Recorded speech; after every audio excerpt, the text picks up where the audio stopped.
سنين كامله ما اتغيرتش؟ يعني كل التجارب دي ما اثرتش فيك؟ هل ده يعني انت حاسس ان انت كده جامد، يعني ان انت كده يعني اللي هو مفيش حاجه بتاثر فيا؟ لا، مفيش حد كده. الانسان بيبقى عنده ميل دايما انه يقول على نفسه انا جامد، بس احيانا بيقول على نفسه انا جامد لدرجه انه بيفترض في نفسه حاجه هي مش موجوده في اي حد اصلا. يعني انا فاهم كل حاجه، مفيش حد فاهم كل حاجه. فلما تحب تكذب، عايز تكذب وانت بتتكلم عن نفسك، اكذب، بس اكذب حاجه اصدقها. تقول لي انا فاهم كل حاجه، مفيش حد اسمه كده. انا فاهم كل حاجه دي زي انا بطير، تساوي انا بطير. لو صدقتك انك بتطير هصدق انك فاهم كل حاجه وعارف كل حاجه. لو صدقت انك بتطير هصدق انك ما بتتغيرش خالص ولا تتاثر باي تجربه ولا شيء يغير فيك ولا شيء يؤثر فيك. لو صدقت انك بتطير هصدق ان انت ارائك ما بتتغيرش وعقلك من اول يوم هو عارف كل حاجه، وهكذا.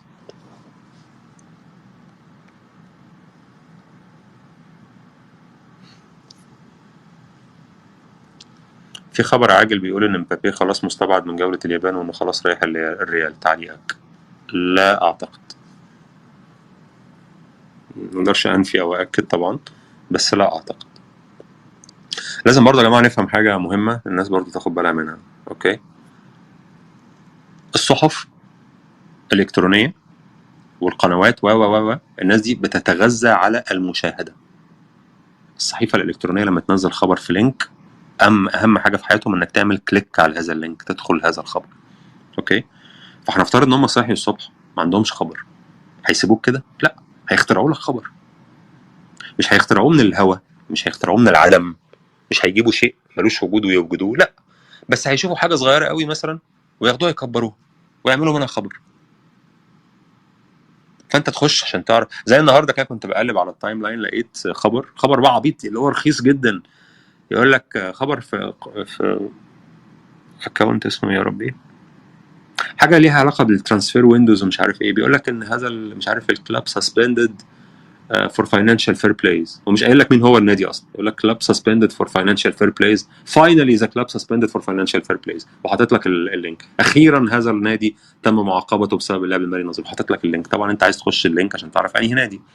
هيطلع في الاخر غالبا نادي في الهونولولو، او نادي انت عارفه، بس اللي هو ايه، بدات المباحثات، بدا اللي هو مفيش قرار طلع ولا حاجه، هو ضحك عليك بس دخلك الخبر. فموضوع زي مبابي ده هو اهم حاجه النهارده في موسم الانتقالات، لانها بتربط واحد من اللعيبه اللي الناس بتنتظر ان هم هيرفعوا لواء افضل لاعب في العالم يعني في ال10 سنين الجايه، او هيتنافس عليه، مش لازم هياخده لوحده بس هيتنافس عليه، وريال مدريد.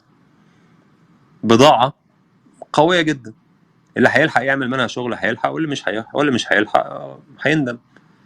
فيلا يا جماعه، ايه ده امبابي مستبعد؟ ده شكله رايح مدريد. ايه ده امبابي النهارده شكله في التدريبات زعلان. ايه ده امبابي قال امبارح مش عارف ايه ده امبابي مش عارف. فلورنتينو بيريز النهارده كان داخل مطعم في مدريد، ولما سالوه عن امبابي بصه وضحك. تعال نفسر الضحكه. هل الضحكه دي معناها ان هو هيجيب امبابي، ولا الضحكه دي ان هو تجاهل امبابي؟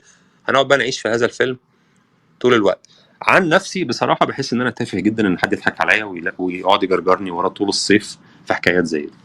عن نفسي، لو حد طبعا حاسس ان هو اوكي تمام يحب يعني يشغل نفسه بالحاجات دي، هو حر.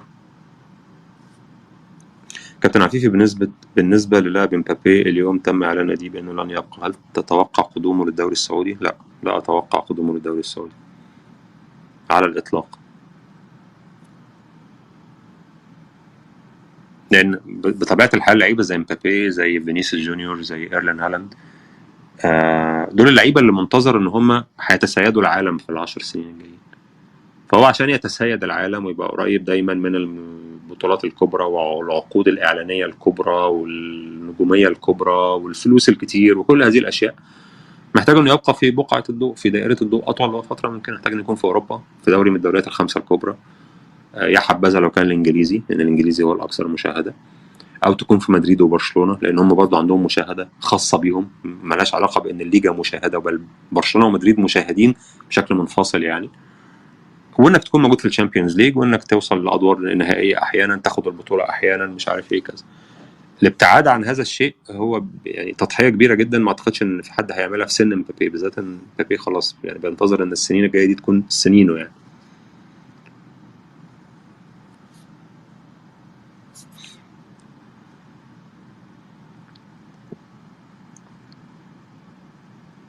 من هو مثلك الأعلى؟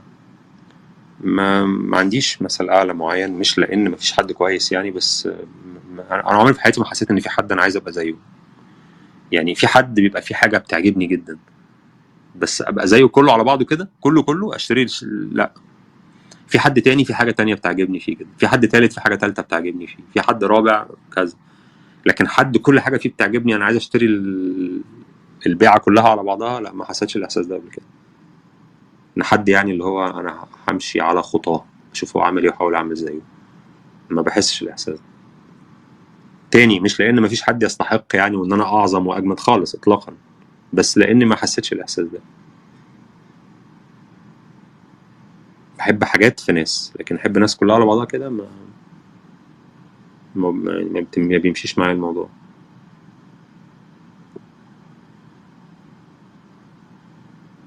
آه،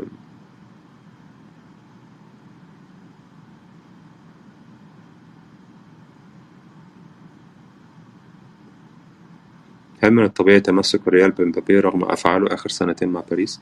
لا، ما هو ريال مدريد بيراهن إن هو هيكون مختلف.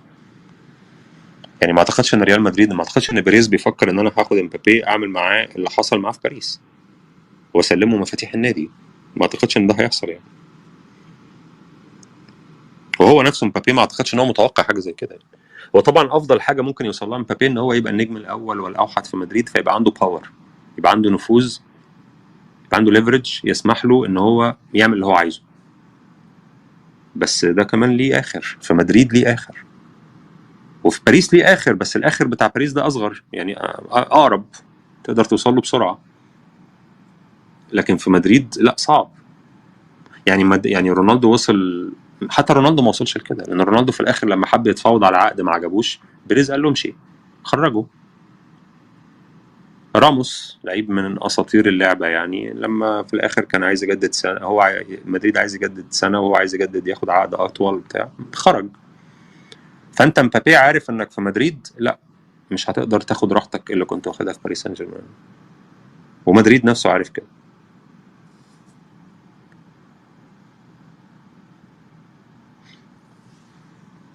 بس هو طبعا استبعاده من قائمة القائمة المسافرة لليابان دي ضغط، يعني ده ضغط من باريس سان جيرمان عليه يعني. اللي هو كأن باريس سان جيرمان بيقول له انت عمال تستثمر كل ده عشان تبقى انت نجم المرحلة الجاية، طب ازاي هتبقى نجم المرحلة الجاية لو قعدت فترة كبيرة على الدكة؟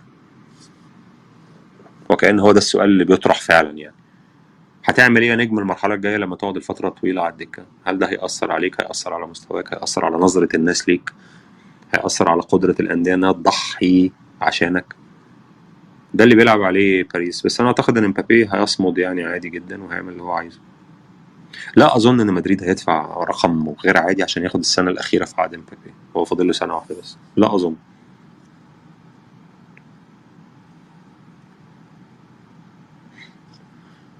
الناس كلها عماله تقول لي فابريزيو نزل فابريزيو، طب ما اخش اشوف فابريزيو قايل ايه.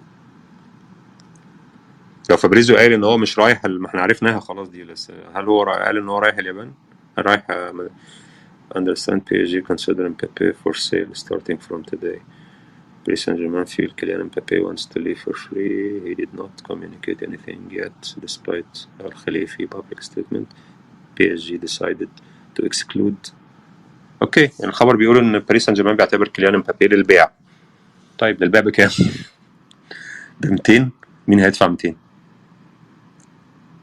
الا اذا امبابي نفسه غير رايه بقى وقال انا مش عايز اروح مدريد مثلا، انا هروح يونايتد مثلا. يعني هو امبابي لو موجود في السوق برقم كبير معقول، في انديه في انجلترا ممكن تدفع الفلوس دي. مدريد نفسه ممكن، بس مدريد نفسه لو دخل هيقول له 200. هيدفع 200 مدريد في سنه واحده؟ هو ممكن ياخده السنه الجايه فري؟ لا اظن يعني. هو ده الخبر اللي منزله فابريزيو رومانو، مش من الخبر اللي كلنا عارفينه يعني، اللي هو مستبعد من القائمة المسافرة لليابان.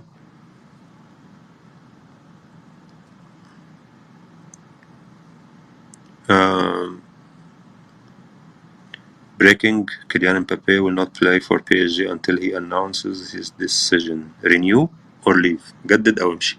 ده لكيب. ماشي، يبقى هو زي ما توقعت، هو باريس سان جيرمان الرسالة يعني انت شايف نفسك هتبقى اعظم لعيب في العالم وكذا وكذا وكذا، انت مش هتلعب اصلا بقى، يا تمشي يا تمضي. بس يعني حرب دي كده، دي حرب يعني، هو خلاص بي اس جي اعلن الحرب عليه. وبصراحة بصراحة يعني في حتة مني كده كانت متوقعة ان احنا هنوصل لليوم ده. هم ادوا له كتير قوي، ووصلوه لمرحلة ان هو ما بقاش يتعامل مع النادي او يتعامل مع كاريره بشكل منطقي. يعني هم دفعوه انه يكون غير منطقي، فهو بقى غير منطقي، فهم زعلوا ان هو بقى غير منطقي. فاهم انت الاحساس؟ عارف لما تيجي حد كده تتسلمه قوة غير عادية، بعدين تزعل منه انه استخدمها. طب ما انت اللي منحتها له، يعني هو ما اتولدش بيها، انت منحته قوة غير عادية فجأة مستخدمها، والمفاجأة هو سربرايز استخدمها ضدك انت. طبيعي. فانا كنت حاسس ان اليوم ده هيجي، طبعا مش بنفس التفاصيل يعني، مش بنفس التسلسل حتى في الاحداث، لكن كنت متوقع ان اليوم ده هيجي.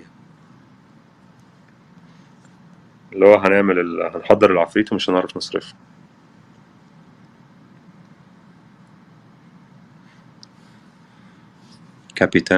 كباتن برشلونة أصبحوا سيرجي روبرتو، تير شتيجن، أراوخو، ديونج بقى من كباتن الفرقة. أراوخو بقى من كباتن الفرقة. واو. واو. طبعا روبرتو كابتن الفرقة دي شيء عجيب جدا يعني. اللي هو فعلا يعني ذاك زمان لعبنا به وهذا زمان بنا يلعبه. لكن مفاجأة بالنسبة لي إن أراوخو أصبح من كباتن الفرقة وديونج.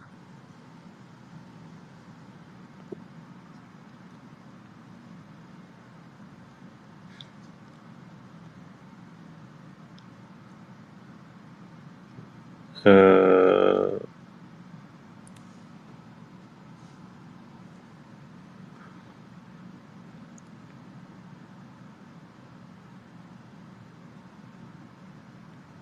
بارتي في عرض أهلاوي من السعودية له. بارتي لعيب ممتاز جدا جدا يعني هو لو جه يعني هو بارتي اعتقد السنه اللي فاتت كان زي ما قلت قبل كده، رايي انا الشخصي يعني ان السنه اللي فاتت بارتي كان رقم 2 في العالم في مركزه بعد رودري. فبارتي لعيب خرافي. من ترشح بديل لسيلفا لو ما جاء الهلال؟ هو برناردو. انا بصراحه برناردو سيلفا ده الموضوع ده بالنسبه لي يعني انا خلاص اتعودت ان انا ما استبعدش شيء يعني. بس الموضوع ده بالنسبه لي غريب قوي يعني برناردو من اهم لعيبه مانشستر سيتي. وفعليا يعني لو قرر يخرج كل انديه اوروبا تتمناه. كل انديه اوروبا تتمناه، مفيش نادي ممكن يقول لا انا مش محتاج برناردو سيلفا. فانا مستغرب جدا موضوع برناردو سيلفا، بس يعني فعلا غريب بالنسبه لي. واللعيب حتى لسه ما وصلش بقى لل 33 وال 32 سنه والكلام ده. لعيب من اعظم لعيبه العالم، من افضل اللعيبه اللي انا شفتها اصلا. لكن هنشوف. خلينا نشوف. الناس كلها عماله تبعت لي التويته بتاعت فابريزيو رومانو. خلاص يا جماعه احنا فهمنا تمام ان هم شايفين ان مبابي للبيع، وانه مش هيلعب لغايه ما يتباع وكل حاجه. هل ده معناه انه رايح مدريد؟ ما في طرف تاني في هذه المعادله يعني. هو في طرفين مش طرف واحد. يعني هو دلوقتي بي اس جي بيقول له انت مش هتمضي، اوكي همشيك. لا مبابي عايز يمشي ولا مدريد هيدفع ال 200. يعني انت دلوقتي عمليه ليها ثلاث اطراف. اوكي. في طرف واحد بس هو اللي موافق، ان خلاص باريس سان جيرمان قال له انت مش هتمضي، اوكي امشي. امبابي موقفه ايه؟ مش همشي، انا عايز اقعد. طب مدريد موقفه ايه؟ انا مش هشتري دلوقتي، انا مش هدفع الفلوس دي كلها عشان اشتري دلوقتي، في حين ان انا ممكن اخده الصيف الجاي ببلاش. هو ما بيبقاش ببلاش قوي برضه، بيبقى في مثلا سايننج بونص عالي لان انت جاي ببلاش، فهتاخد راتب كبير وتاخد سايننج بونص ومش عارف ايه. بس يعني في الاخر هتبقى اقل طبعا من ان انا اخش ادفع فيك 220 ولا 230 الارقام اللي عايزها بي اس جي. بي اس جي اعلى موقفه، امبابي موقفه ما اتغيرش ولا يبدو ان مدريد موقفه اتغير. فالخبر اللي طالع النهارده ده لا يغير اي شيء في الموضوع. اوكي مفهومه كده ولا ايه؟ انا عارف انها هنفضل عايشين في المسلسل بتاع مبابي ده كتير، بس يعني في ظني لن ينتقل لمدريد السنه دي. في ظني الاحتمالات هي انه اما هيكمل ومش هيلعب، او هيكمل وهم هيضعفوا يخليه يلعب، او الحاله الوحيده اللي ممكن تخلي خروج مبابي يعني ممكن ان هو نفسه مبتدي مثلا يغير رايه، يقول انا عايز اروح البريمير ليج، فيجي مثلا مانشستر يونايتد او حاجه يقوم دافع فيه رقم مش هيبقى 200 برضه، رقم كبير وياخده مثلا. لكن لمدريد الصيف ده لا اظن ان هي قريبه، لا اظن، لا اجزم بشيء لكني لا اظن. انا اشك، اذا انا انسان. أم...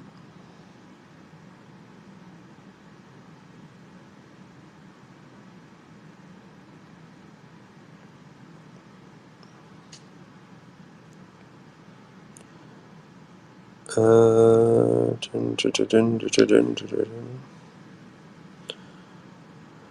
Never mind, I'll find someone like you. كيف تتعامل مع الشهرة؟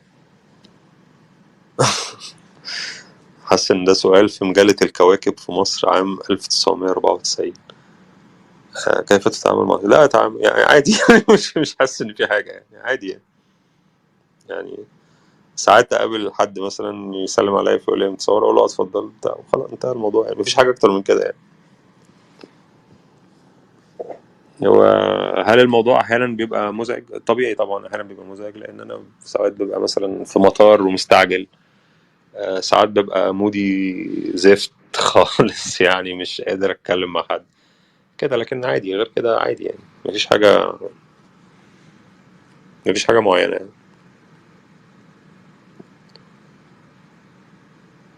مانشستر سيتي، لا اظن ان مانشستر سيتي يعني، حتى لو مبابي، لو افترضنا ان مبابي اوكي باريس سان جيرمان عرضه للبيع، وهنقول مثلا ان هو عرضه برقم كبير لكن مش ال 200 وال 220 والكلام ده، لا اظن ان مانشستر سيتي حاليا بيفكر يعمل الصفقات دي، الصفقات الضخمة جدا دي، لا اظن يعني.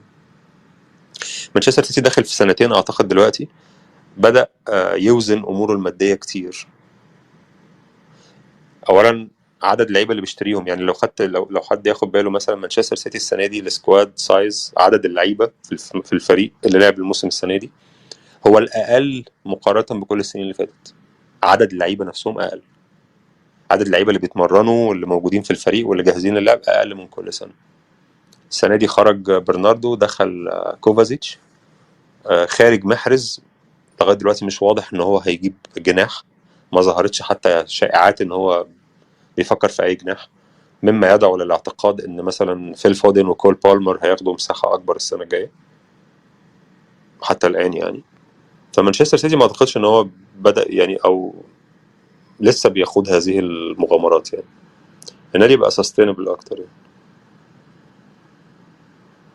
ما رايك في الحرب بين روسيا واوكرانيا؟ لا ده موضوع محتاج قدر من المعرفه مش عندي، فما اقدرش اقول رايي فيه. حرب بين روسيا واوكرانيا دي حاجه ما عنديش فكره. شوف ممكن تشوف ناس تانية عندها خبرة أكتر ممكن تفيدك في الموضوع ده.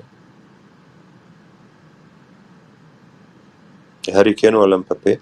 هو السؤال ده أصلا سؤال مختلف. أنت بتتكلم عن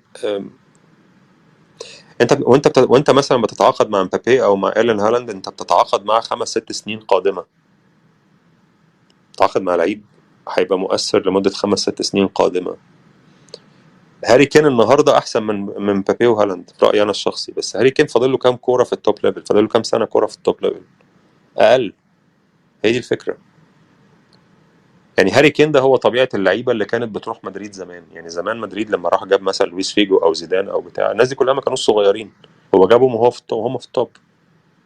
كان هو ده الكونسبت المتبع في ريال مدريد، ان احنا يلا نجيب افضل لعيب وهو في افضل فورمه، مش في افضل سن، في افضل فورمه. فمثلا ريكاردو كاكا تقريبا اعتقد انتقل لمدريد بعد ما خد البالون دور، رونالدو بعد البالون دور، زيدان فيجو مش عارف ايه بتاع. النهارده الاستراتيجي اتغيرت، ان كل الانديه النهارده بتدور على اللعيبه الاصغر سنا. كل الانديه كده بتدور على اللعيبه الاصغر سنا. واكتر نادي في العالم كان هيموت على هاري كين فعلا، هو اكتر مدرب كان هيموت على هاري كين فعلا هو جوارديولا، بس ما قدروش يجيبوه لان توتنهام يعني غلى جدا في سعره. وبصراحه الموضوع ده بالنسبه لي مفاجئ جدا، انا ما اعرفش توتنهام ليه بيغلي جدا في سعر هاري كين. توتنهام كده كده مش هياخد يعني باقي برضه اقعد اسمع اخبار بتطلع في دي اتلتيك وبتاع، يقول لك ان توتنهام مش هيبيع هاري كين لفريق منافس على البريمير ليج. حبيبي انت مش منافس على البريمير ليج.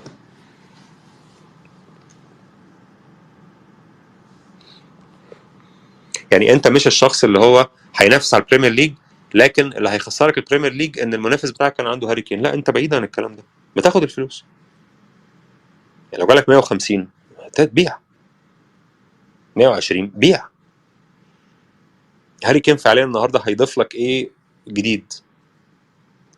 الشيء الوحيد اللي بيضيفه هاري كين هو انه بيدعم اكتر فرصك في انك تكون، بيدعم وليس بيضمن، بيدعم فرصك في انك تكون في التوب فور فتلعب تشامبيونز ليج.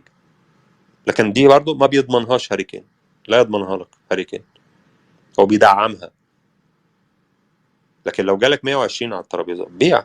انا شايف انه يبيع. انا ما اعرفش هو ليه بيتعمد انه ما يبيعش هاري كين، مش قادر افهم الحكايه دي بصراحه. يعني انا افهم مثلا سيتي ما يبيعش ليفربول، لان ليفربول لو جاب لعيب ممكن المساله تختلف شويه. ليفربول ما يبيعش لسيتي. ارسنال باعتباره اصبح منافس، رجع تاني منافس، ما يبيعش لسيتي او ما يبيعش ليفربول. لكن توتنهام بيقول لك مش هبيع لحد منافس في البريمير ليج. بينافس على ايه؟ مش عارف.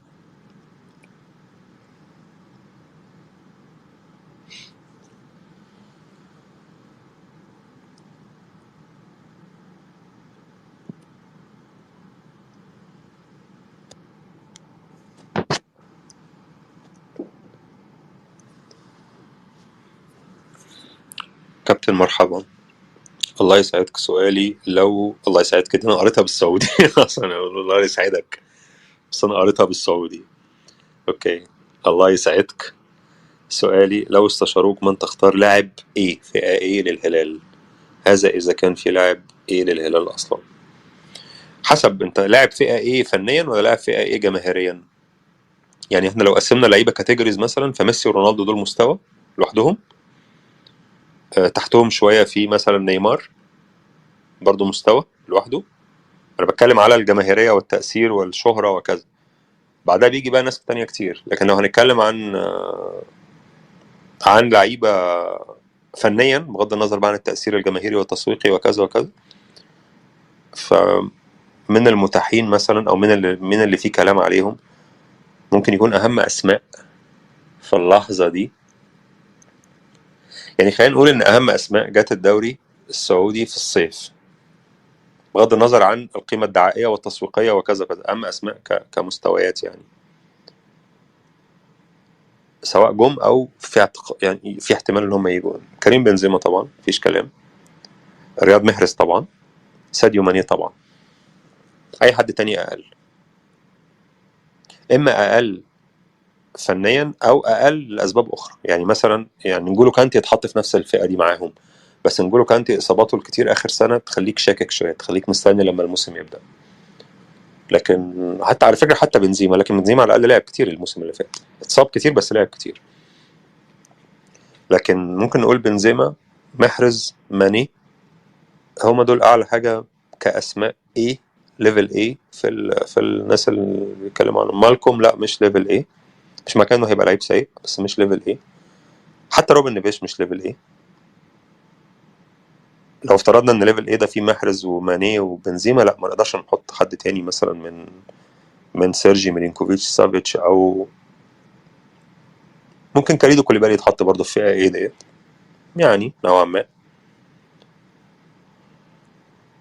لو بتفكر بقى في حد بره، لحد ما حدش فكر فيه يعني، ليفاندوفسكي ممكن يبقى فئه ايه لو حد فكر فيه يعني. اكيد هيبقى فئه ايه، كاتيجوري ايه. مين تاني؟ مودريتش طبعا لو كان جاي كان كاتيجوري ايه قطعا يعني.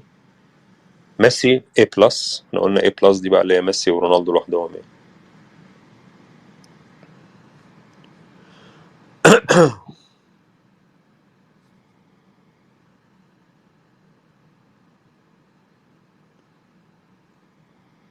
هو انا شايف اسئله كتيره من جمهور النصر بالذات عن المدرب. انا لا اميل للتسرع في الراي او في اقول رايي على اي مدرب. انا شفت مباراه بنفيكا بس، بصراحه ما حسيتش باي حاجه خالص في الملعب. الفريق كان مبعزق تماما، مفيش اي شكل خالص يعني. بل ان في خطا، يعني مش خطا، او في مصيده اتعملت بتاع 5 6 مرات ورا بعض، ان بنفيكا سايبك تلعب ضربه المرمى ثم الكره توصل عند الاله العمري ثم يبتدي يضغط، فاما بياخدها من العمري او بيورط العمري في تمريره غلط، والعمري بصراحه كان بيمرر غلط كتير. وغلط دي مش معناها تمريره مقطوعه، وغلط دي مثلا ان انا اكون عبد الاله العمري بستلم الكوره ناحيه الشمال، جاي لي غريب بوشه وفي مدافع في ظهره، فانا اقوم مسلم غريب. احصائيا دي تمريره صحيحه لان الكره كانت في رجلي ووصلت لرجل غريب. تكتيكيا دي تمريره غلط لان غريب في وضعيه اقرب لانه يفقد الكوره، والكوره دي لما يفقدها غريب هتقلب مرتده مش هتقلب هجمه عاديه، يعمل سبرنت بعدين يفقد الكوره فيقوم واخد بنفيكا الكوره ويدخل في مرحله بيلد اب. لا، انت هتدي الكره الغريب هيفقدها هتقلب تحول في نفس اللحظه. التمريره دي على الورق وصلت لرجل غريب فهي تمريره صحيحه، تكتيكيا هي تمريره مدمره. فمثلا الموقف ده اتكرر 3 4 مرات وجه منه جول اصلا. فيعني ان كانت الناس قلقانه فانا متفاهم القلق، بس انا مش مع فكره ان نبص بصه كده انهم قايلين رايي على طول. يعني المساله بتحتاج وقت شويه، في ظني يعني المساله بتحتاج وقت شويه.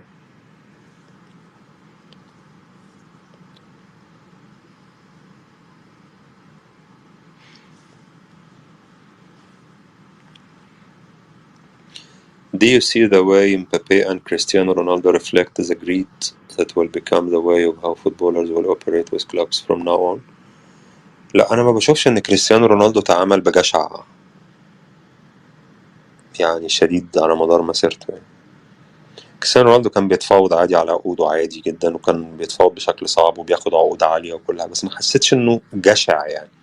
امبابي هو اللي بيتعامل بجشع نوعا ما، لكن رونالدو لا، ما حسيتش إن هو جشع للدرجة دي. يعني أنا مش شايف إن امبابي ورونالدو في جملة واحدة دي معبرة بصراحة.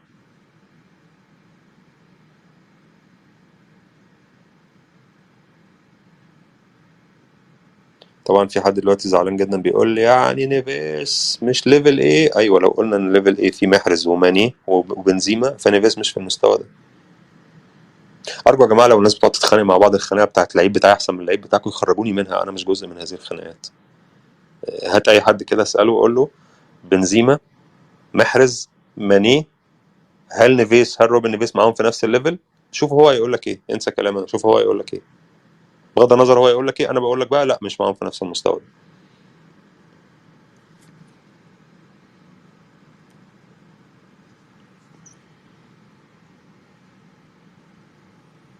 آه، جواو فيليكس انا اتكلمت عنه قبل كده، لعيب امكانياته عاليه، مستواه غير معروف، ودي ازمه يعني عملاقه بقى. انك احنا نقدر نتفق على ايه هي امكانيات جواو فيليكس، بس عمرنا ما نقدر نتفق هو جواو فيليكس هيقدم لك هذه الامكانيات كم مباراه في الموسم، لان هو لم يعيش اي انتظام في مسيرته. وفي لعيبه زي مثلا هديك مثال لوكاكو،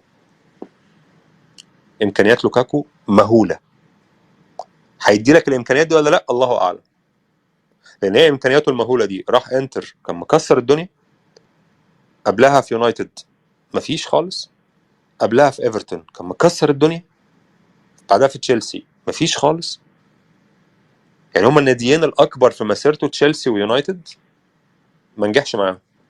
الناديين الاكبر على مستوى الفلوس وعلى مستوى الجماهيريه وعلى مستوى، مش بقول ان انتر اقل منهم يعني، بس بما انهم دي انديه البريمير ليج يعني اللي هو بيلعب فيها ما نجحش. هو نجح مع ايفرتون ونجح جدا مع انتر. فانت دلوقتي لو انت نادي سعودي جبت روميلو لوكاكو قلت لي ايه هي امكانياته، لا امكانياته مهوله ما فيهاش كلام. هل هتنعكس هذه الامكانيات في الملعب؟ الله اعلم، لان اللعيب فعلا اظهر لنا يعني تدرج غير عادي من النقيض للنقيض، مش تدرج سوري، تحول غير عادي من النقيض للنقيض بدون سابق انذار. فجأة بيبقى من احسن لعيبة العالم، من احسن مهاجمين العالم سوري، وفجأة بيبقى مفيش. وعشان كده لما كان في ناس تسالني تقول لي متروفيتش ولا لوكاكو، انا شايف ان متروفيتش مش احسن من لوكاكو لكن اضمن من لوكاكو. متروفيتش اتغيرت الظروف حواليه، لعب بريمير ليج، هبط، لعب تشامبيون شيب، لعب بريمير ليج، لعب تشامبيون شيب، في كل المواسم دي كان كويس. الظروف يعني طبقا للمتغيرات اللي هو عاشها، هو ما كانش عنده الفرصه انه يلعب في ايفرتون بعدين يونايتد بعدين تشيلسي بعدين انتر بعدين مش عارف ايه، لكن طبقا للمتغيرات اللي هو عاشها تأقلم بشكل كويس. هل هو لعيب افضل من لوكاكو؟ لا طبعا لوكاكو اعلى، تصنيف لوكاكو طبعا اعلى من متروفيتش، بس لوكاكو هيدي لك ولا مش هيدي لك فيها شك. متروفيتش هيدي لك ولا مش هيدي لك، الشك اقل، خلينا اقولها بالصيغه دي، الشك اقل.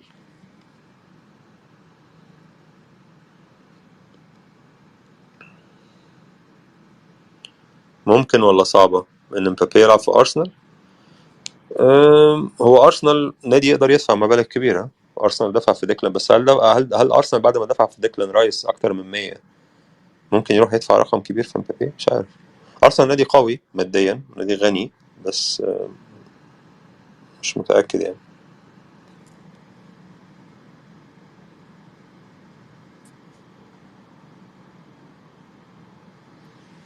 على اي اساس يتم تصنيف فئه ايه؟ انا عارف ان احنا هنخش في السؤال ده. مفيش تصنيف رسمي للفئه إيه. يعني مفيش جهه رسميه بتصدر تصنيف بتقول هم دول اللعيبه فئه ايه ودول اللعيبه فئه بي ودول اللعيبه، بس يعني بشكل تلقائي وطبيعي كده من مشاهدتك للعيبه بتبتدي تصنفهم. لكن مفيش زي في السعوديه مثلا، هل في مثلا الاتحاد السعودي لكرة القدم بيقوم نازل كده كل شهر يقول يا جماعة والله ده تصنيفنا للفئة ايه، سلمان الفرج، مش عارف، حسن تنبكتي، سالم الدوسري؟ لا. بس انا لو سالتك بالنسبه للاعبين السعوديين سالم الدوسري مكانه فين، هتقول لي تصنيف فئه ايه. صح ولا غلط؟ مش لازم يكون ليها يعني اصدار رسمي. يعني ما ينفعش انا اقول لك مثلا ايه، فئه واحده، فئه واحده تضم سالم الدوسري وحسان تنبكتي ومثلا وخليفه الدوسري، اكيد دول مش في تصنيف واحد مع بعض. من نفسك انت عارف. لما اجي اقول لك لو مش في تصنيف واحد تقول لي لا معلش وريني بقى هو التصنيف ده نزل فين. لا، ما مش محتاجه يعني، حاجه بديهيه يعني. بس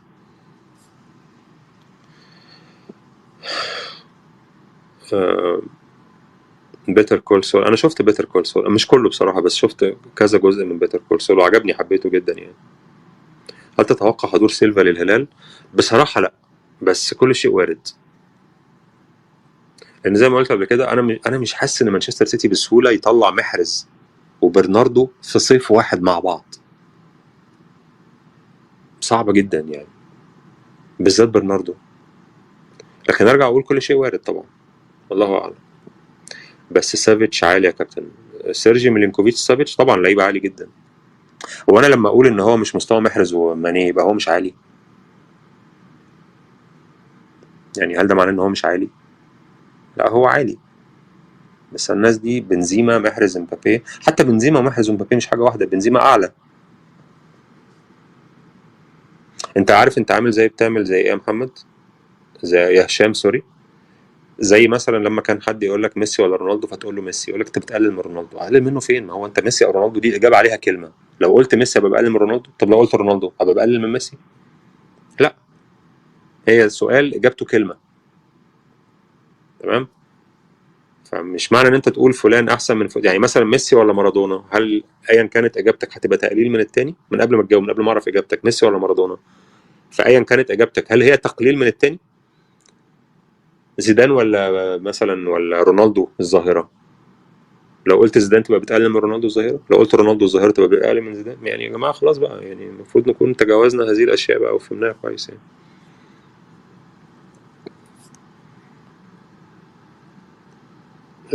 انا بشوف حسن تنبكتي لعيب صف اول. انا بشوف حسن تنبكتي لعيب صف اول، بالنسبه للسعوديين لعيب صف اول طبعا.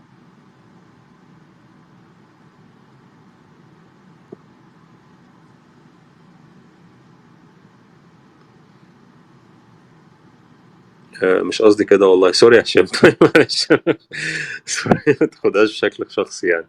سوري يا هشام، مش قصدي. يعني ممكن تكون مش انت اللي قصدك كده، بس في ناس بيبقى قصدها كده، فابقى جاوبت على الناس كلها في طلعه واحده يعني. بس انا عارف. حضرت اوبنهايمر ولا مش نوعك المفضل من الافلام؟ لا ما اتفرجتش عليه، فلسه ما عنديش اي فكره عنه. هو نزل على اي منصات؟ يا ريت برضه لو حد يفيدني، اوبنهايمر نزل على اي منصات ولا لا؟ بس انا ما اتفرجتش عليه فما عنديش اي فكره. انا فاهم الموضوع، يعني انه بيتكلم عن الشخص اللي اخترع القنبله اللي نزلت في هيروشيما وناجازاكي وبتاع، ومدى تاثيرها عليه هو شخصيا ومش عارف ايه وكده. بس يعني دي دور السينما فقط. لا لسه ما شفتوش. انا بروح السينمات عموما يعني. انا غير مقتنع بفكره المشاهده الجماعيه، تجربه المشاهده الجماعيه يعني. انا ما بشوفش اي مسلسلات او افلام غير لوحدي. ما اعرفش اتفرج مع حد، مع واحد بس تاني، فهتفرج مع الناس كلها صعب. الا لو حاجه كوميدي يعني. لكن لو حاجه ديب محتاج ابقى قاعد مركز وايه اللي بيحصل وبتاع، بتفرج لوحدي عاده. دراما يعني لوحدك، ممكن كوميديا تتفرج عليها مع الناس يعني، بس دراما لا، صعب. شكرا جدا يا علي، تسلم يا علي من ذوقك.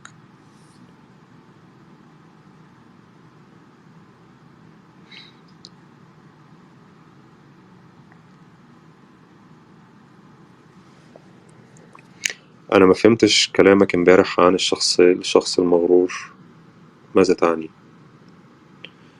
طيب انا اسف ان انا ما قدرتش اوصلها لك، هنقولها تاني سريعا سريعا. انا كان في حد بيسالني عن الغرور، مش فاكر السؤال كان محتواه ايه بالظبط، بس عن الغرور، فكره الغرور يعني. فانا كانت اجابتي هي ان وانا صغير كنت بتعامل مع الغرور باعتباره صفه سلبيه وخلاص. يعني لو في شخص مغرور اذا هذا الشخص يمتلك صفه سيئه، اذا هذا الشخص هو شخص سيء، انتهى الموضوع. مغرور يعني سيء، بس انتهى الموضوع. لما كبرت شويه بدأت تظهر لي صورة أخرى للموضوع، إن في ناس مغرورين جدا وأشخاص سيئين زي ما أنا كنت شايف وأنا صغير، الناس دول موجودين. بس في نوع تاني من الناس أنا ما كنتش أعرف إنه موجود، اللي هو إيه؟ اللي هو شخص مش بالضرورة إنه يكون مغرور فعلا، بس هو بيتعامل بتعالي مع الناس. ليه بيتعامل بتعالي مع الناس؟ لأنه حاسس إنه لو ما تعاملش بتعالي الناس مش هتحترمه.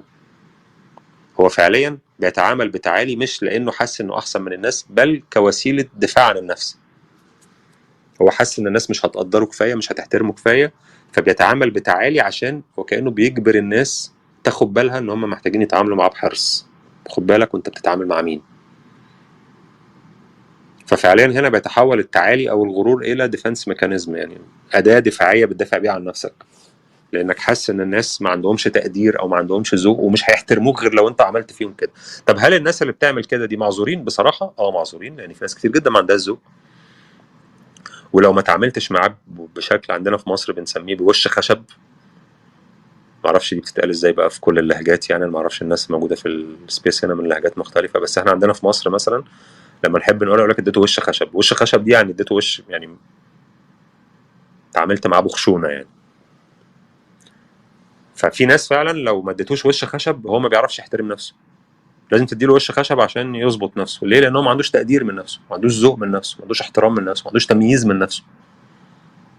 فبتتعمد انت تتعالى نوعا ما او تتعامل بشكل طف شويه او خشن شويه عشان يظبط نفسه. ففي ناس بتعمل كده رغم ان هم مش عايزين لا يبقوا مغرورين ولا يبقوا اي حاجه ولا يتعالوا على الناس، بس هو بيحس ان لو ما عملش كده مش هيقدر يتعامل، مش هيعرف يتصرف مع الناس هتاكله. فهو بيدافع عن نفسه بانه بيتصرف بغرور. لكن في ناس تانية بتتصرف بغرور لان هم شايفين كده. البشر غير بعض في الاخر يعني. في مشتركات يعني بينا، بس البشر في النهايه غير بعض. عندنا نقول نعطيه العين الحمراء. العين الحمراء دي عندنا برضو بس احنا طورناها. في حاجه في اللهجه المصريه اصلا احنا ما ينفعش نقول مصطلح ونفضل عايشين بيه طول عمرنا. يعني احنا بنطلع المصطلح نشتغل بيه سنتين ثلاثه بعدين نحس انه ادم، فنقوم مخترعين مصطلح تاني نمشي بيه سنتين ثلاثه نحس انه ادم، نقوم مخترعين مصطلح ثالث، وهكذا. بس العين الحمراء دي طالعه من عندنا برضو، لكن هي اخر حاجه انا فاكرها يعني الوش الخشب. وفي حاجه تانية بقى كانت طلعت في مصر برضو بس مش فاكر اسمها ايه. مش هفتكرها طبعا، طالما قلت عايز افتكرها يبقى مش هفتكرها. برشلونه محتاج ايه عشان يخرج من الازمه الاقتصاديه؟ محتاج حاجه مهمه جدا، الفلوس. فلوس. آه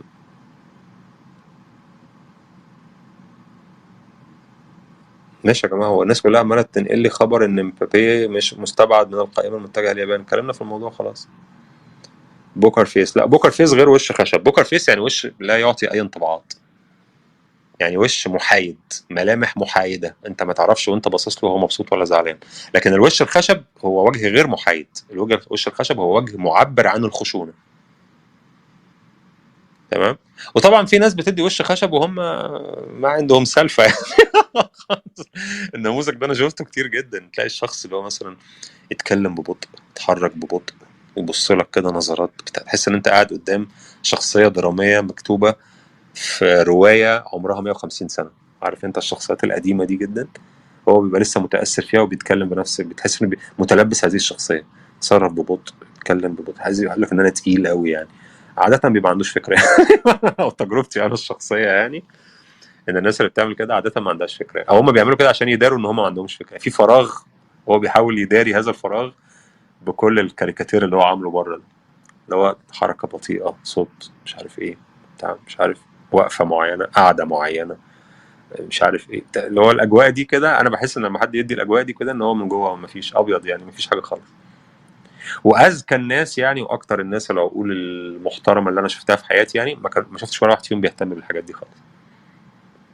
تلاقي ناس شكلها عادي جدا، لبسها عادي جدا، تصرفاتها عاديه جدا، عاديه جدا، بس هو شخص تقيل فعلا، شخص تقيل تقيل جدا، ودماغ يعني تتاكل بالذهب. بس هو مش لازم بقى يقعد يمشي لك المشيه ويقعد لك القعده ويلبس مش عارف خالص. انا كنت ضربت المثال ده قبل كده. انا مره في يوم من الايام جمعني ميتنج مع شخص هو المسؤول عن تسويق الليجا في قاره امريكا الشماليه كلها.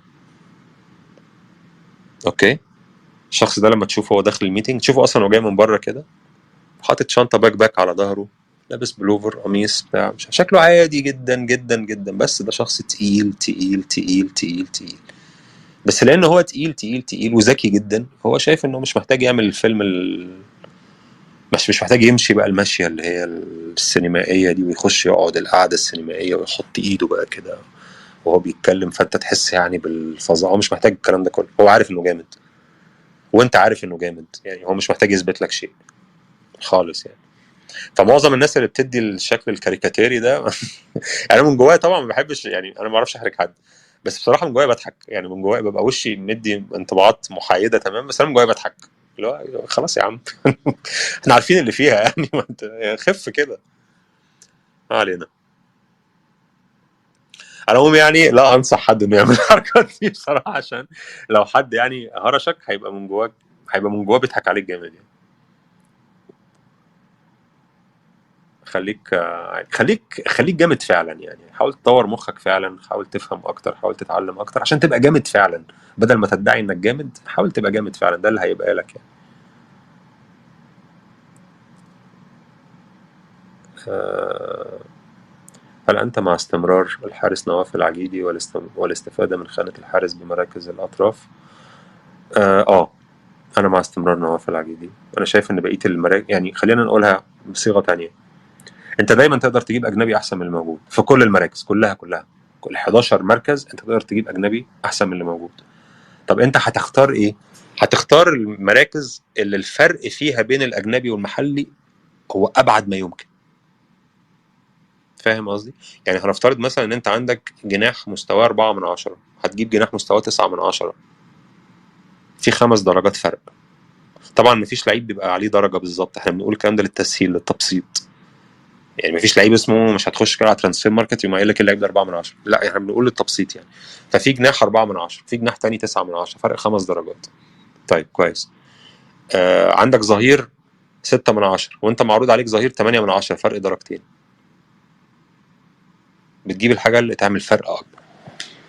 الجناح ده انت لو جبته هيعمل فرق في الفرقه، بينما انت لو جبت الظهير اللي احسن من الظهير بتاعك ده هيبقى احسن طبعا، فريق يبقى اقوى طبعا، بس مش هيعمل الفرق اللي هيعمله الجناح. فاحنا في الموقف ده نروح فين؟ نروح للجناح. عايز تجيب مثلا مدافع وعايز تجيب حارس في النصر، انا كل ده بتكلم عن النصر.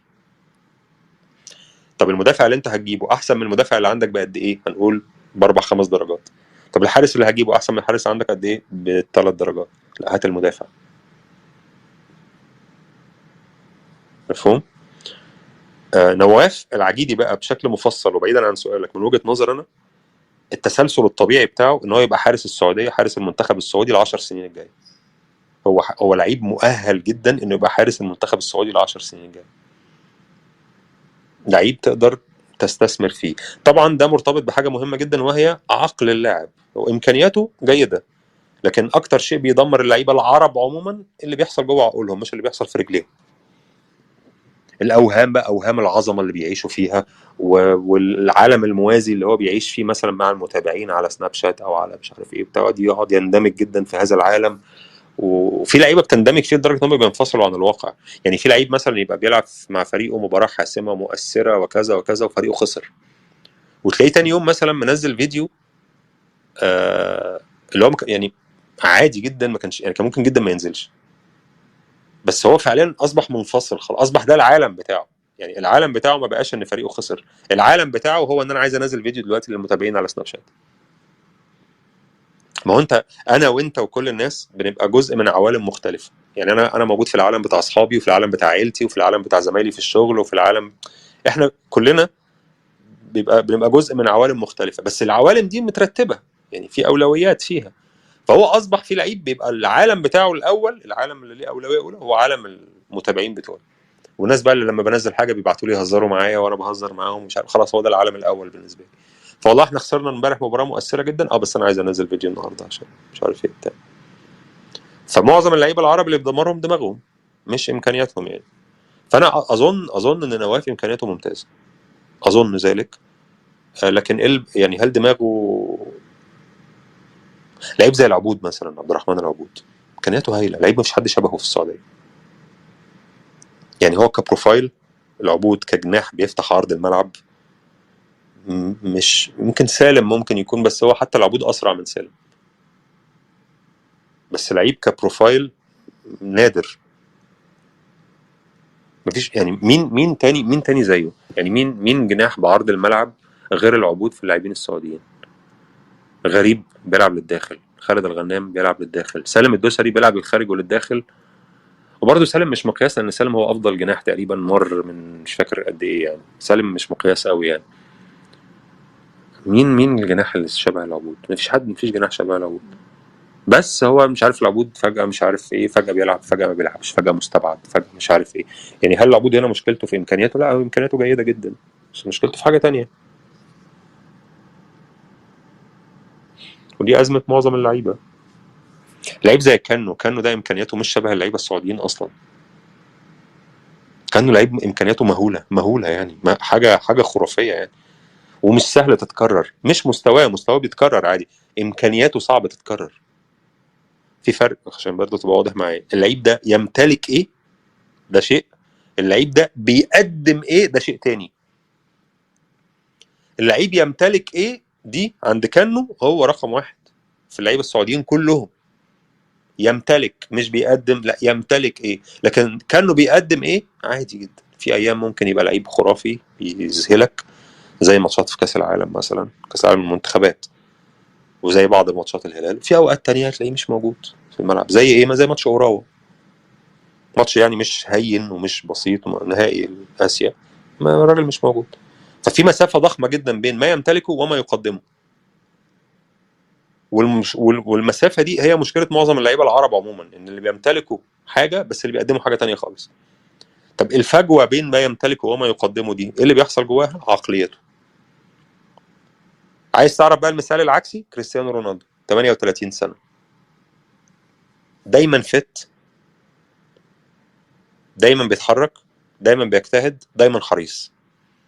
النهارده يلعب كويس، بكره يلعب وحش، بعد مستواه زاد، بعد مستواه قل، دايما حريص، دايما دايما بيتمرن اكتر من كل الناس، دايما واخد باله من اكله، دايما جسمه ما بيتخنش، دايما دايما دايما دايما. رونالدو بقى هو اللعيب اللي عايز يقلل جدا جدا الفجوه بين ما يمتلكه وما يقدمه لدرجه انها تبقى صفر. رونالدو عايز لما ينزل الملعب يقدر يقدم كل الحاجات اللي هو بيمتلكها النهارده. طبعا الحاجات اللي بيمتلكها دي اختلفت عن سنه عن سنه عن سنه عن سنه. رونالدو النهارده غير رونالدو 2015 غير رونالدو 2010 وهكذا. بس ايه اللي هو بيمتلكه رونالدو النهارده؟ بيمتلك اشياء معينه. هو رونالدو بقى بيجتهد ان يخلي كل ما يمتلكه ده يتحول الى اشياء هو قادر على تقديمها في الملعب. فانا مش هدي لك رونالدو بتاع من 10 سنين، بس رونالدو اللي موجود النهارده انا عايز اعبر لك عنه في كل لحظه في الملعب. في لعيبه تانية لا انا بمتلك بس يعني مش مهم قوي النهارده، يعني خليها بكره. او انا والله داخل في مشكله ودلوقتي ومتضايق شويه معلش ومزاجي مش كويس. او انا داخل في قصه بقى مع الجمهور، او الجمهور هاجمني فانا عايز ارد على الجمهور، او ان الجمهور هاجمني بس في جمهور تاني بيدافع عني، بس المدرب مش عارف انا قلت له ايه، فانا معايش نفسي جوه قصه كده جوه دماغي بتاع. هي دي الازمه العظمى يعني. انا عارف ان السؤال ده كله بدأ بنواف العكيزي دخلت منه في حاجات تانية خالص. بس اجمالا يعني نواف يقدر يبقى حارس المنتخب السعودي ل10 سنين جايه، لو هو انسان دماغه كلير ومركز في شغله ومش عايز مش عايز يشتت نفسه في حاجات تانية.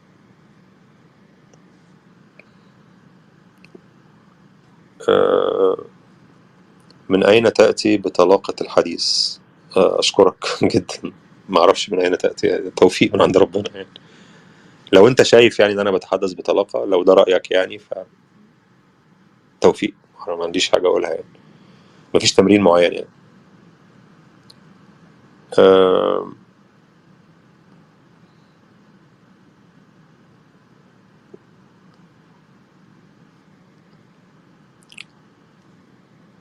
أختلف مع كل آرائك التي طرحتها، كلامك غير مقنع، أرجو إغلاق المساحة. طيب مفيش غرامة بالمرة ولا؟ يعني أنا تخيلت إن الرسالة دي آخرها وعليك غرامة كذا يعني. طيب يا بلاش أقول أسماء، لو أنت مش مقتنع أو أنت يعني مش مقتنع بكلامي أو مش حابة كلامي أو مش حابة المساحة، اخرجي منها. شفت الموضوع سهل إزاي؟ بسيطة بسيطة جدا يعني. يعني أنت دخلتي مكان اكتشفتي إن المكان ده فيه نوع ما من الإزعاج، خلاص اخرجي منه. شفتي سهلة جدا يعني. انت مش مقتنعه برايي، خلاص ده وجهات نظر طبعا، ما اقدرش يعني. دي اشياء انا لا عمري ما بعقب يعني. حد قال لي انا مش مقتنع بكلامك، دي مفيش تعقيب، لا اقول له تمام ده رايك اوكي، كلامك غير مقنع تمام اوكي، وجهات نظر. كنت اتمنى يعني ان كلامي يكون مقنع بالنسبه لك، بس هو لو مش مقنع خلاص اوكي، بس ارجو اغلاق المساحه. يعني يعني ماشي يعني، الحمد لله ما جاش عليها غرامه يعني. رايك عن مصعب الجوير؟ انا بقى من اللاعبين المفضلين عندي يعني. من لاعبيني المفضلين مصعب الجوير يعني. ينطبق عليه ما ينطبق على كل ما قلته يعني. هو عايز ولا مش عايز؟ عنده استعداد يضحي عشان يبقى لعيب كبير ولا ما عندوش؟ لان هو لعيب امكانياته مذهله يعني بالنسبه لسنه طبعا يعني. مش مذهله في المطلق، لا هي مذهله بالنسبه لسنه يعني. ورؤيته في الملعب جباره بالنسبه لسنه برضه.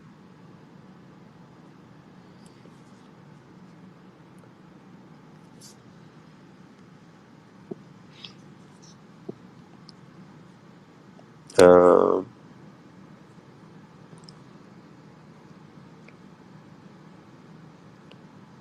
آه انا بحاول اتجنب الحاجات المكرره، اعذروني لو بتاخر شويه عشان بحاول اتجنب الحاجات المكرره، انا اسف مقدما يعني لو بطول على الناس.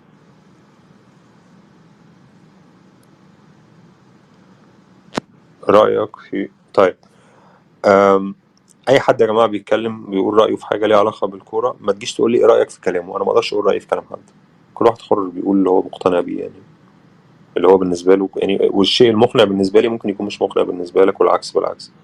فارجو ان ما حدش يسالني ما هو رايك في فلان، وفلان ده مثلا يكون بيشتغل نفس الشغلانه اللي انا بشتغلها. انا مش في مكاني يسمح لي ان انا اقيم ناس بتشتغل نفس الشغلانه اللي انا بشتغلها.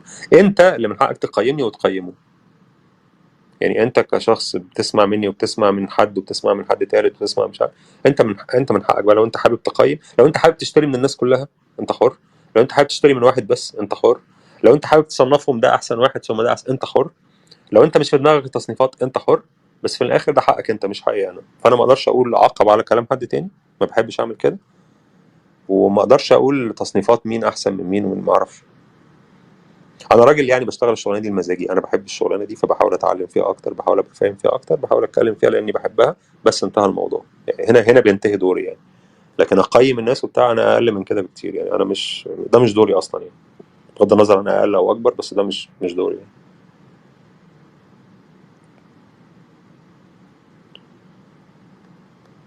تاني ارجو ترد على فلان، مش هرد على حد. انا الناس تقول رايها، انا بقول رايي. الاراء تتفق او تختلف عادي، بس انا مش في مجال. لان انا شيء انا عارف اللي بيحصل بعد كده بيبقى ايه يعني. هو القصة الشهيرة يعني والمتكررة واللي هتفضل موجودة يعني دايما، هو ان اي فكرة موجودة على السوشيال ميديا، اي فكرة، وليكن الفكرة دي ان في نادي او في جمهور نادي عايز ان النادي ده يشتري لعيب معين، دي فكرة مثلا. اي فكرة موجودة على الانترنت لازم تمر بنفس المراحل. ايه هي المراحل؟ ان الفكرة دي هيبقى لها مؤيدين، شويه هيتخلق لها معارضين. الشيء بيخلق ضده دايما، قصه حياه البشريه كل شيء بيخلق ضده. انت لو جيت النهارده قعدت تقول للناس انا بحب اللعيب ده، انا بحب اللعيب ده، انا بحب اللعيب ده، انا بحب اللعيب ده، هيطلع ناس تقول لك ملعون ابوك انت واللعيب احنا بنكرهك وبنكره اللعيب، واللعيب ده لعيب تعبان وانت ما بتفهمش حاجه لانك بتحبه. دايما ده هيحصل. والخطوه الثانيه، يعني الخطوه الاولى ان في تيار ماشي يمين، الخطوه الثالثه هيتخلق له تيار ماشي شمال، الخطوه الرابعه التيارين دول هيتخانقوا مع بعض، الخطوه الخامسه خناقات بقى، وانت تقول على ده غبي، هو يقول لك انت اللي غبي، انت اللي بتفهم، لا انت اللي ما بتفهمش. الخطوه السادسه هيموت العقل البشري هينتهي بقى في اللحظه دي. هنتحول الى ناس كلنا بنقول اراء متطرفه جدا جدا جدا جدا لمجرد اننا نغيظ بعض، عايزين نحرق دم بعض. فانا اتحول، فكل واحد فينا يتحول الى اراجوز، حرفيا اراجوز بيقول كلام شديد التفاهه لمجرد ان انا بس عايز احرق دمك وخلاص. المفاجاه ايه بقى؟ ان بحرق دمك فعلا يعني بدل انت، يعني انا بقعد استغرب من فكره ان مثلا حد بيبيع نفسه دايما ان انا المستفز، انا دايما هحرق دمك هحرق دمك، ماشي، ممكن احرق دمك مره، ممكن احرق دمك مرتين، فالمره الثالثه اكيد انت هتاخد بالك ان انا بتعمد احرق دمك فهتبطل يتحرق دمك. لكن المفاجاه ان لا، دايما ده بيستمر عادي وبيكمل عادي، ويبتدي بقى دول يحرقوا دم دول، ودول يحرقوا دم دول، ودول يحرقوا دم. وبعدين مثلا حد فيهم عايز ينتصر في الخناقه على التاني، فيقوم رايح مثلا سائل شخص يقول له ايه رايك في اللعيب الفلاني، فيقول لك وحش، شفتوا انا مش قلت لكم انه وحش وفلان قال معايا انه وحش. يبقى المعسكر الثاني يقول له طب انت وفلان وامك على ام فلان وكل هذه الاشياء الجميله، لان فعليا فلان ده في اللحظه دي ما بقاش بيقول رايه، فلان ده في اللحظه دي بقى جزء من معسكركم انت خلاص. كان يعني فلان في اللحظه دي اصبح واحد من معسكر الاعداء. فانا هشتمك انت والمحلل اللي جبت سيرته واللي استشهدت بيه والتلفزيون اللي كان بيعرض الموضوع والكوكب اللي هو عايش فيه، مش لان رايه مش عاجبني، بس لان احنا في حاله حرب. ما دام هو رايه تصادف انه بينصر رايك، يبقى انا لازم اسفه من هذا المحلل الى الابد عشان ما اسمحلكش انك يبقى معاك افضليه عليا، مع ان راي المحلل، راي اي محلل في الدنيا ما هوش افضليه، هو مجرد راي. يعني انت تقدر تختلف معايا فتيجي تقول لي انا فلان الفلاني على فكره متفق مع رايي، اقول لك والله تمام مع احترامي راي فلان الفلاني، بس انا مختلف برضه مع رايك، عادي. شفت ممكن تحصل سهله ازاي؟ سهله بسيطه، بس مش ده اللي بيحصل. عاده انت بتختلف مع بعض، مثلا نختلف مع بعض، انا اقول لك مثلا مفروض كذا، مفروض يمين، فانت تقول لي لا المفروض شمال، فتروح تدور انت على كل الناس اللي في العالم بيقولوا المفروض يمين وتستشهد بيهم، فاقوم انا عامل ايه؟ سبب لك الدين انت وهم واقوم مسفه منهم تماما واختلهم معنويا، لان اغتيالهم معنويا ده بيسمح لي اني انقض عليك انت. فهي خناقات السوشيال ميديا بتوصل عند لحظه معينه ان العقل بيموت، بنبقى ماشيين بغريزه حيوانيه، بيبقى فعليا صراع بقاء. اي خناقه على السوشيال ميديا بيطلع منها واحد بيفهم والتاني غبي، فكل واحد مش عايز يبقى هو الغبي، كل واحد عايز يبقى هو اللي بيفهم، فهيستخدم كل الاسلحه الممكنه عشان ينتصر في هذه المعركه. ولو انت جبت شخص بيختلف معاك على السوشيال ميديا وجبت له كل الدلائل والقرائن والبراهين اللي بتؤكد ان رايك صح، هيطعن فيك وفي الدلائل وفي القرائن وفي البراهين، او هيقوم مخترع لك موضوع جديد. مفيش حد، انت عمرك شفت في حياتك على السوشيال ميديا حد بيرفع ايده ويقول اوكي يا جماعه انا اتكلمت في الموضوع كتير بس واضح ان انا كنت غلطان؟ عمرك شفتها دي؟ لا، وعمرك ما هتشوفها. لان الهزيمه في نقاش على السوشيال ميديا الناس بتعتبر ان ده هزيمتك الشخصيه، مش هزيمه رايك، لا هزيمتك انت، بينما فعليا انت حاجه ورايك حاجه تانية. يعني انا بعتبر نفسي انا كانسان حاجه، وارائي اللي بقولها دي حاجه تانية. لو رايي في اي موضوع طلع غلط ده مش معناه ان انا كانسان نزلت درجتين في سلم البشريه. انا ما كنتش انسان بدرجه مثلا 5 بعدين بقيت بدرجه 7. لا، رايك غلط ده شيء لا يغير اي حاجه، رايك طلع غلط عادي خلاص انتهى الموضوع، انت حاجه ورايك حاجه. بس انت لما بيحصل حاله التزاوج والالتحام بينك وبين رايك وبيتحول رايك ده الى شخصيتك والى كرامتك، فاللي هيختلف مع رايك ده وكانه بيهينك، فانت ازاي هترد على هذا الشخص اللي بيهينك انك تهينه وتبتلوا في هذا الصراع الحيواني؟ انا اسف اني بقول كده يعني، بس هو كده فعلا صراع حيواني بلا هدف بلا نهايه الى الابد. فارجو لو انت حابب تعمل الحاجات دي اعملها، انت حر في وقتك وفي اعصابك وفي مستقبلك، ما تدخلنيش معاك بقى، انا ماليش علاقه. اوكي.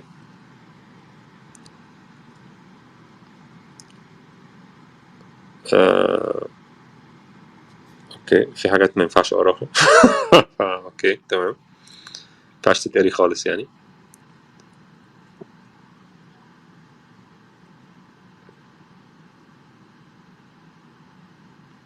أم،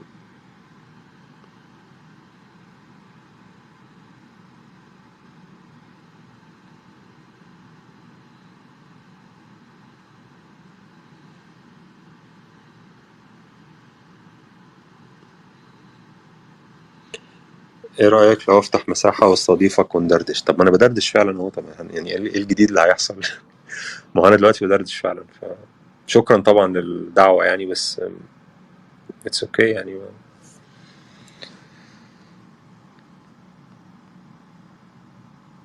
السلامم شوز.